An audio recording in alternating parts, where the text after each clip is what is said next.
Genius creativity learning পইণ্টলৈ সকলোকে স্বাগতম জনাইছোঁ। আজি মই ক্লাছ 6ৰ সমাজ বিজ্ঞানৰ পাঠ্যপুথিৰ আৰু কৰ্মপুথি দুয়োটাই কুৱেশ্যন আনচাৰসমূহ দিম। পাঠটো হ'ল 15 অৰ্থনীতি আৰু খণ্ডসমূহ আৰু বিনিময়ৰ মাধ্যম। এইটো শেষৰটো লেচন, গোটেইকেইটা লেচনেৰে মই পাঠ্যপুথি কৰ্মপুথি দুয়োটাৰে কুৱেশ্যন আনচাৰ দিছোঁ, একেবাৰে সহজভাৱে দিছোঁ আৰু কিছুমান MCQ কুৱেশ্যনবোৰো দেখুৱাই দিছোঁ। কুৱেশ্যন মানে কি ইম্পৰ্টেণ্ট পইণ্টবোৰ MCQৰ বাবে যোনবোৰ আহিব পাৰে, অ'কে, সেইবোৰ মই দি দিছোঁ। গতিকে চাবা তোমালোকে। মই এইটো ভিডিঅ' ডেছক্ৰিপশ্যন বক্সত গোটেইকেইটা ভিডিঅ'ৰ লিংকবোৰ দি দিম। এতিয়া চাওঁ অনুশীলনী 1ৰ কুৱেশ্যনবোৰ চোৱা। মই কৰ্মপুথিৰ কুৱেশ্যন আনচাৰসমূহ এতিয়া পাঠ্যপুথিটো দি তাৰপিছত কৰ্মপুথিৰ যোনটো চেপ্টাৰ 15 আছে কৰ্মপুথিৰ কুৱেশ্যন আনচাৰসমূহ দি দিম দেই। তলৰ প্ৰশ্নবোৰৰ উত্তৰ দিয়ে অনুশীলনী 1ৰ কটো চোৱা। তৰাজন গাঁৱৰ লোকসকলে কিদৰে জীৱন কৰে? তৰাজন গাঁৱৰ লোকসকলে কি কাম কৰে এইটো পিকচাৰ দি দিছে। গতিকে কৃষি কাৰ্য কৰে, তাৰপিছত মাছ ধৰা কাৰ্য, তাঁতশালত বোৱা কটা কাৰ্য কৰে। অ'কে, কেনেকৈ লিখিবা উত্তৰটো মই লিখি দিছোঁ। চোৱা, তৰাজন গাঁৱৰ এইটো ওপৰ চন্দ্ৰবিন্দু এটা হ'ব। তৰাজন গাঁৱৰ মানুহে কৃষি কাৰ্য, মাছ ধৰা কাৰ্য, তাঁতশালত গামোচা চাদৰ মেখেলা আদি প্ৰস্তুত কৰি জীৱন নিৰ্বাহ কৰে। এইটো লাইন। অ'কে, তাৰপিছৰটো হ'ব 1ৰ খটো। তোমাৰ গাঁও অথবা চহৰত সৰ্বাধিক পৰিচিত অৰ্থনৈতিক কামৰ উদাহৰণ দিয়া। তোমাৰ গাঁও বা চহৰত কি কাম? বহুত কাম লিখিব পাৰে। পশুপালন, কৃষি কাৰ্য, ব্যৱসায়। নম্বৰটো অৰ্থনৈতিক কাৰ্য আৰু অনাৰ্থনৈতিক কাৰ্যৰ মাজত থকা পাৰ্থক্য কি? প্ৰত্যেকটো কাৰ্যৰ উদাহৰণ ব্যাখ্যা কৰা। 2 নম্বৰটো বুকতে আছে। এজন শ্ৰমিকে, যোনখিনি মই চিন্তিছোঁ সেইখিনিহে লিখিবা দেই। এজন শ্ৰমিকে তেওঁৰ শ্ৰমৰ বিনিময়ত, এইটো 2 নম্বৰ বুলি মই লিখি দিওঁ দেই, নহ'লে তোমালোকৰ পাজত লাগিব। এজন শ্ৰমিকে তেওঁৰ শ্ৰমৰ বিনিময়ত জীৱন নিৰ্বাহৰ বাবে কৰা কাম কাজকৈ অৰ্থনৈতিক কাৰ্যকলাপ বোলে। আনহাতে দিবা, তাৰপিছত দিবা আনহাতে দি, যিহেতু পাৰ্থক্য কৈছে কুৱেশ্যনটো, আনহাতে কোনো ধৰণৰ টকা পইচাৰ কথা নাভাবি মৰম, স্নেহ, কৃতজ্ঞতা আদি প্ৰকাশ বা দায়িত্ব পালনৰ অৰ্থে বহু কাম কৰা কাৰ্যক অনা অৰ্থনৈতিক কাৰ্যকলাপ বোলা হয়। লিখিলা, পাৰ্থক্যটো লিখিলা, এটা পাৰ্থক্য দিলে হৈ যাব। তাৰপিছত প্ৰত্যেকটোৰে কাৰ্যৰ উদাহৰণ হৈ লিখা। তাৰপিছত 2 নম্বৰ, প্ৰথমে 1 নম্বৰ দিবা, এইটো 1 নম্বৰ বুলি দি, তাৰপিছত 2 নম্বৰ দিবা উদাহৰণস্বৰূপে খেতিয়কে খেতিৰ উৎপাদন বিক্ৰী কৰি, কৰ্মচাৰী নিয়মিতভাৱে কৰ্মস্থানত গৈ, গায়কে গীত গাই অৰ্থ উপাৰ্জন কৰা। তোমালোকে এইখিনি ইয়াৰ পিছতো লিখিব পাৰা, বুলেৰ পিছতো উদাহৰণস্বৰূপে দি লিখিব পাৰা। অ'কে, তাৰপিছত এইখিনিৰ পিছত বোলা হয় অনাৰ্থনৈতিক কাৰ্য বোলা হয়। তাৰপিছত লিখিবা উদাহৰণস্বৰূপে লিখি, তাৰপিছত যোনটো উদাহৰণ আছে এইখিনি লিখি দিবা। উদাহৰণস্বৰূপে ইয়াৰ মাজে এইখিনি জাষ্ট উদাহৰণস্বৰূপে লিখি, পিতৃ মাতৃয়ে লোৱা সন্তানৰ যতন, গৃহিণীয়ে পৰিয়ালৰ লোকৰ বাবে খাদ্য প্ৰস্তুত কৰা, সমনীয়াৰ লগত খেলা বিভিন্ন খেল আদি অনাৰ্থনৈতিক কাৰ্যৰ উদাহৰণ। অ'কে, ইয়াৰ পৰা ইয়ালৈকে লিখি দিবা, আনচাৰটো কমপ্লিট হ'ব।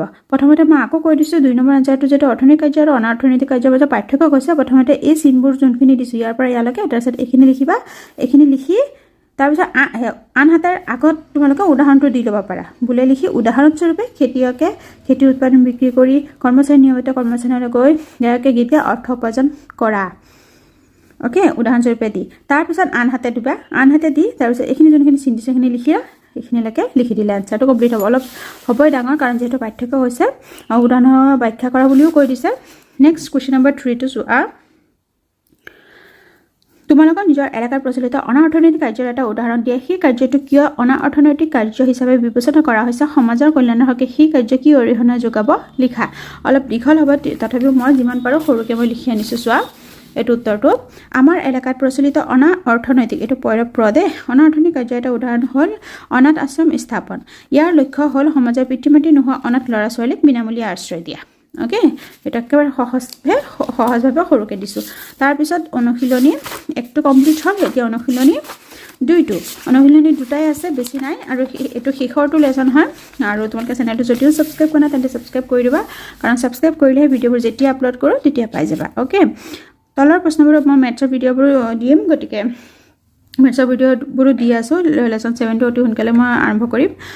1ৰ কটো চোৱা। অনুশীলনী 2 1ৰ কটো। অৰ্থনীতিৰ মূল খণ্ড কেইটা? কি? 3টা আছে অৰ্থনীতিৰ মূল খণ্ড।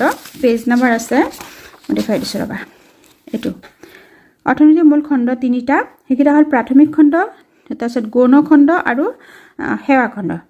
লিখিবা অৰ্থনীতিৰ মূল খণ্ড 3টা, প্ৰাথমিক খণ্ড, গৌণ খণ্ড, সেৱা খণ্ড, তেনেকৈ লিখিবা। প্ৰথম 3টা বুলি লিখি ল'বা দেই। নেক্সট কুৱেশ্যন নম্বৰ খটো চোৱা। প্ৰাথমিক খণ্ড কি খণ্ড বুলি কোৱা হয়? কৃষি খণ্ড। উত্তৰ মই লগতে দি দিছোঁ, প্ৰাথমিক খণ্ড কৃষি খণ্ড বুলি কোৱা হয়। অৰ্থনীতিৰ, কাৰণ প্ৰাথমিক খণ্ড প্ৰথমতে কৃষি কাৰ্য কৰা হয়, তাৰপিছত সেইবোৰ কি হয় গৌণ খণ্ডলৈ যায়। গৌণ খণ্ড মানে কি? য'ত এইটো দ্বিতীয় খণ্ড গণখণ্ড প্ৰথম খণ্ড কি হয় কৃষি কাৰ্য কৰা হয় খেতি বাতি কৰা হয় এইটো প্ৰথম খণ্ড ওকে তাৰ পিছত এইটো হ'ল প্ৰথম খণ্ড তাৰপিছত দ্বিতীয় খণ্ডত কি কৰা হয় ফেক্টৰীত নিৰ্মাণ কৰা হয় ফেক্টৰীত লৈ যোৱা হয় এইবোৰ ওকে সেইবোৰ কৰা হয় তাৰ পিছত তৃতীয় খণ্ডত যোনবোৰ এঠাইৰ পৰা আনঠাইলৈ লৈ যোৱা হয় বিক্ৰীৰ বাবে সেইটো হ'ল তৃতীয় খণ্ড কম্পিউটাৰৰ যোগেদি কিছুমান সেৱা আগবঢ়োৱা হয় সেৱাবোৰ আগবঢ়োৱা হয় যোনবোৰ সেইবোৰ হ'ল তৃতীয় খণ্ড ওকে গতিকে কৃষিটো প্ৰথম খণ্ড হ'ব মনত ৰাখিবা অৰ্থনীতিৰ তৃতীয় খণ্ডটো হ'ল সেৱা খণ্ড উত্তৰটো ওচৰতে দি দিছোঁ বিনিময় প্ৰথা বা বিনিময় অৰ্থনীতি কি এইটো মই উত্তৰটো ইয়াতে লিখি দিছোঁ চোৱা সৰুকৈ যি প্ৰথা প্ৰত্যক্ষভাৱে এজনে আনজনৰ লগত দ্ৰব্য আৰু সেৱাৰ আদান প্ৰদান কৰে তাকে বিনিময় প্ৰথা বা বিনিময় অৰ্থনীতি বোলে তোমালোকৰ বুকতো আছে ইয়াতো আছে বিনিময় প্ৰথাৰ ওপৰত গতিকে ইয়াৰ পৰা তোমালোকে লিখিব পাৰা পেজ নম্বৰ আছে 127 তাৰপিছত বৰ্তমানৰ বিনিময়ৰ মাধ্যম কি মুদ্ৰা বৰ্তমান আমি টকা পইচা মুদ্ৰা ইউজ কৰোঁ তাৰপিছত 2 নম্বৰটো মুদ্ৰাৰ আৱিষ্কাৰে কেনেকৈ দ্ৰব্য সামগ্ৰীৰ সালসলনিৰ পৰিৱৰ্তন আনিলে ব্যাখ্যা কৰা মুদ্ৰাৰ আৱিষ্কাৰৰ লগে লগে মুদ্ৰা বিনিময়ৰ মাধ্যম হিচাপে স্বীকৃত হ'ল মুদ্ৰাৰ জৰিয়তে মানুহে বস্তু বয় বস্তু সামগ্ৰী সহজে কিনিব পৰা হ'ল এলৈকে লিখিবা তাৰপিছত এইটো পেজত আহিবা 129 পেজত বেচা কিনা দি সকলো কাম কাজ মুদ্ৰাৰ জৰিয়তে সহজে কৰিব পৰা হ'ল মুদ্ৰাৰ বিকাশৰ লগে লগে ব্যৱসায় বাণিজ্যৰ প্ৰসাৰ হ'ল এইখিনি লিখি দিবা মানে মুদ্ৰা অহাৰ পিছত কি কি পৰিৱৰ্তন হৈছে তাৰপিছত কুৱেশ্যন নম্বৰ 3 টো চোৱা যোনখিনি মই দেখুৱাই দিছোঁ পঢ়ি দিছোঁ সেইখিনিহে লিখিবা দেই 3 নম্বৰটো প্ৰাথমিক গণ আৰু সেৱা খণ্ডৰ মুদ্ৰা অৰ্থনীতি মূল খণ্ড 3টা প্ৰাথমিক গণ আৰু সেৱা খণ্ড আৰু এই তিনিটাৰ মাজত কেনেকৈ সম্পৰ্ক আছে এটাৰ লগত এটা সম্পৰ্ক আছে উদাহৰণত ব্যাখ্যা কৰিব দিছে একে ধুনীয়াকৈ মোৰ বুকত আছে সেইটো মতে মই য'ত লিখিব যোনখিনি লিখিব লাগে সেইখিনি মই চিন দি দিছোঁ ওকে পেজ নম্বৰ 126 এইটো চোৱা অৰ্থনীতি 3টা খণ্ডৰ প্ৰাথমিক গণ আৰু সেৱা খণ্ড এটা আনটোৰ ওপৰত নিৰ্ভৰশীল এইখিনি লিখিয়া তাৰপিছত এইটো লাইনত আহিবা প্ৰাথমিক বা তোমালোকে যেহেতু ডাইৰেক্ট উদাহৰণ যদি ডাঙৰকৈ লিখিব নিবিচাৰে ডাইৰেক্ট ইয়াৰ পৰা লিখিব পাৰা এটা উদাহৰণ হয়তো আমি প্ৰাথমিক গণ আৰু সেৱা খণ্ডৰ পাৰস্পৰিক নিৰ্ভৰশীলতা বুজিব পৰা যায়